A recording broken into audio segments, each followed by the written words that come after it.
Well, hi there. This is a follow-on video from the YouTube link shown on the screen.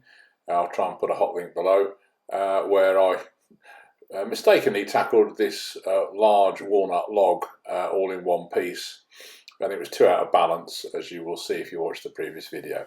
So this is just showing me now trimming it up and getting it to a size that I can actually tackle and use the bowl saver on the lathe.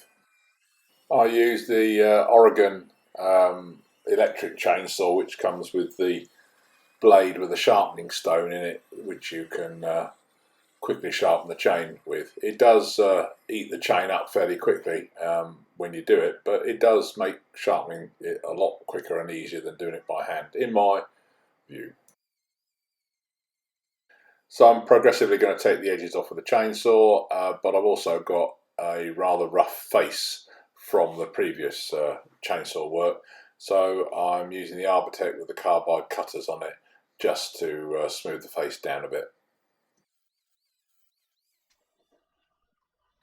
So I've got it so it just about fits under the bandsaw, only just, and I can now take off the worst with the bandsaw rather than the chainsaw, which is a lot quicker.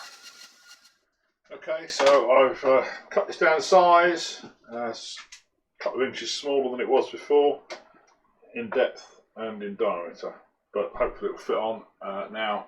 So I'm just putting the faceplate back on. Okay, let's try and get it on the lathe. Even after marking it out and trimming it up on the bandsaw, I didn't quite judge it right, so when I loaded it up the first time, I had to take it back off and take about 1/8 of an inch off one side because it was jamming on the bedway. Hey ho! Don't forget to put it on the lower speed with such a big log. I decided though to still turn it off the end of the bedway just to make access easier. So I'm sliding it down to the end, and I've got the dropped bedway on the end of the 1628 lathe. And then time to take the initial few cuts, get rid of some of the wobble on the outside, and get ready to start doing main work.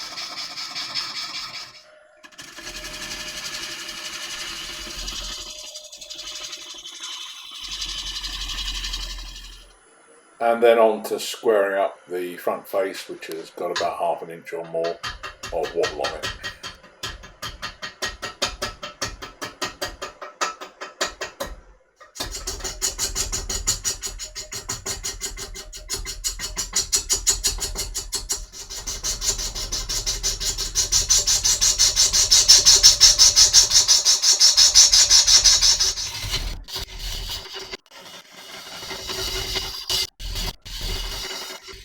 And then with the front side smoothed out, I just went back and took off the corner on the back side, ready for some shaping.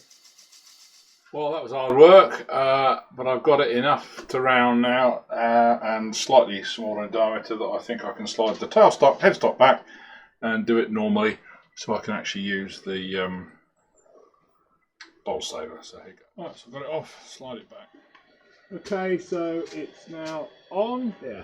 Tenon on this end now that will fit the very large jaws that I got, which are about 128mm across. I marked on approximately where I think it is.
I'm going to need to take just a tiny bit off.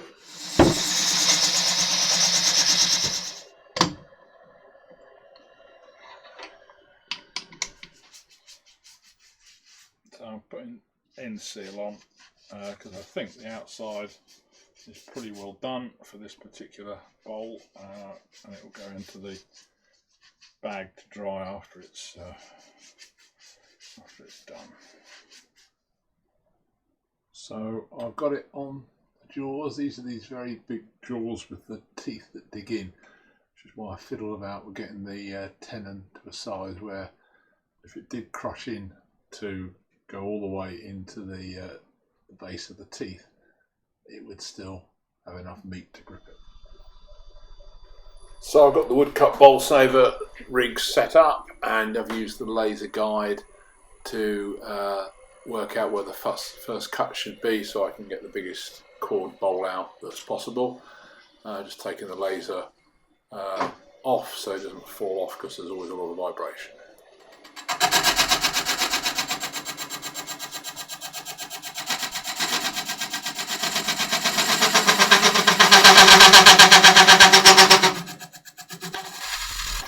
This bit's speeded up by a factor of 8 because it's not really a spectator sport, but that walnut was coming out really hot because it's really quite wet. Although it's quite quick, there's a lot more of the same, which is a bit boring. Worth clearing out the progressing cut regularly. I use the airline because it does jam up as the wood is quite moist. As you go around the corner and you're cutting side grain, you can get some good cuts. Everything can come loose very quickly, as you can see there. The tool post handle has vibrated loose, so you have to keep checking everything is tight all the time. The stellite tips on this unit are quite worn down, so trying to get it to come off the core right at the centre can get tricky because the arm isn't really quite long enough. But as always, I'm pushing everything to the limit, so fiddling around with where it's clamped in the rig can also give you an extra few millimetres so that you can get around the corner more easily. Even then it wasn't quite enough, so I had to go back and pull the cutter out so that it was only just held in the clamp, and then that was just about enough. Could have still done with a bit more, but as I say, the tips are worn down. And Axminster can't tell me how I can get them replaced in this country. So one last pass got me to the point where I could almost get the bowl out. You can see there it's loose, but I still had to thump it a few times to actually get it to come out completely.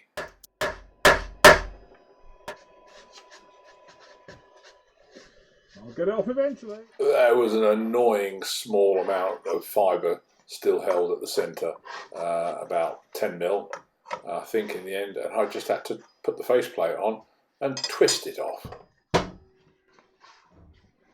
And that's the basis of the second bowl, which I can now re-chuck, turn a tenon on the bottom, and then do it all over again.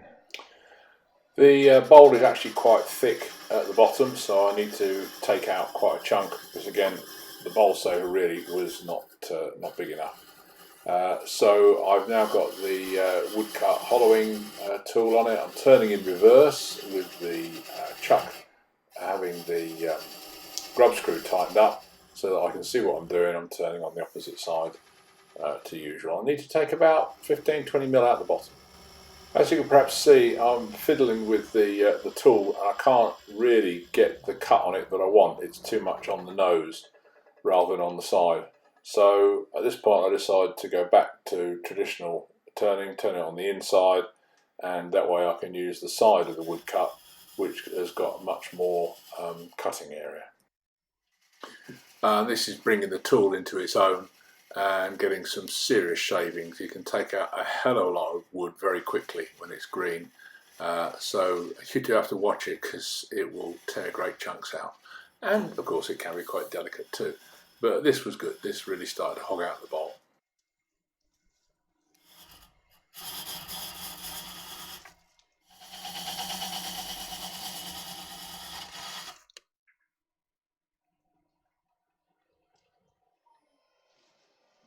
lots and lots of lovely shavings.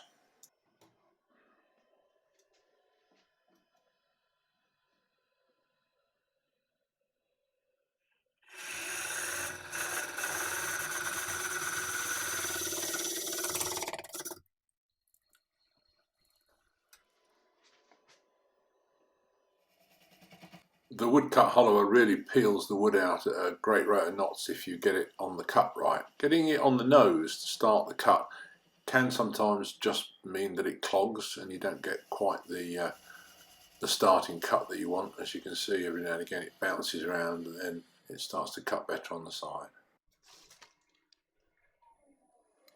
I thought I'd switch back to traditional bowl gouges now to finish the shape of the inside off, as it's a bit thicker at the bottom as well. But boy, does that walnut blunt the tools. These sequences don't show, but I had to sharpen the bowl gouge and swap the bowl gouges over quite regularly.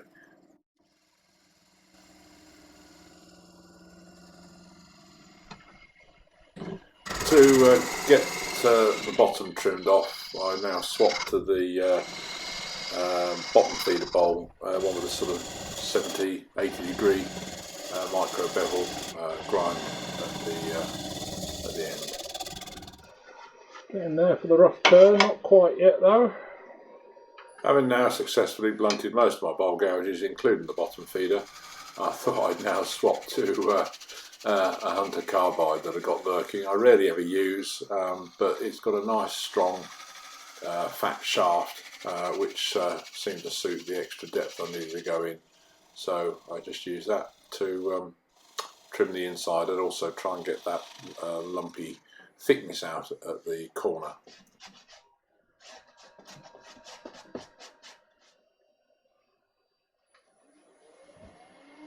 And then, although this is a rough cut, just trying to sort of get a slightly better finish, swap back to a traditional bowl gouge, freshly sharpened, and use the rather big heavyweight tool rest that goes into the inside of the bowl just to get a bit more support.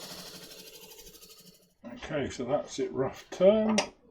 I'll weigh it and put it in a potato sack. Right, still a bit thick at the bottom. We tinker up here, Reese. So that's it. On for the next one.